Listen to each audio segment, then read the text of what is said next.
Hi friends, Sunday நடந்ததை இப்போ நீங்கள் பார்த்துட்ருக்கீங்க. சண்டேங்கனால கொஞ்சம் லேட்டாக தான் எழுந்திரிச்சேன். மார்க்கெட்டுக்கு போயிட்டு வந்து கொஞ்சம் நேரம் உட்காந்து சோட்டுக்கிட்டே சோனாக்கிட்டே விளையாடியாச்சு. இன்றைக்கி கிச்சனுக்கு லீவ் விட்டுருங்க, உங்களுக்கு மத்தியானம் லஞ்ச் ரெடி பண்ணி தரேன், ஹோட்டலில் ஆர்டர் பண்ணிக்கலான்னு சொல்லிட்டு போயிட்டாங்க. வெட்டிங் டே அன்றைக்கும் பசங்களுக்கு எதுவுமே வாங்கி கொடுக்கல, வெளியிலையும் கூட்டிகிட்டு போக டைம் இல்லாதனால போகலை. அதனால் இன்றைக்கி ஸ்பெஷலாக பிரியாணி ஆர்டர் பண்ணிக்கலான்னு சொன்னாங்க.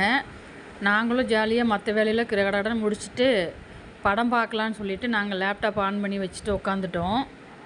மொக்க படம் தான் இருந்தாலும் த்ரில்லர் படம் பார்க்கணுன்னு பசங்களாம் ஆசைப்பட்டாங்கன்னு சொல்லிட்டு உட்காந்து பார்த்துட்ருந்தோம். அப்புறம் ஆன்லைனில் ஆர்டர் பண்ண பிரியாணி வந்துருச்சு.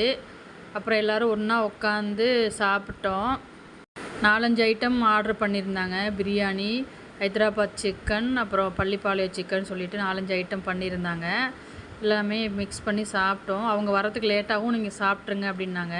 இப்போ நாங்கள் சாப்பிட்டுட்டு கொஞ்சம் நேரம் படம் பார்த்துட்ருந்தோம்.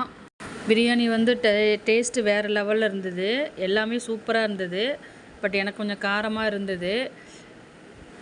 இந்த மாதிரி வாரத்தில் ஒரு நாள் நம்ம கிச்சனுக்கு லீவ் விட்டால் எவ்வளோ ஜாலியாக இருக்கும்ல.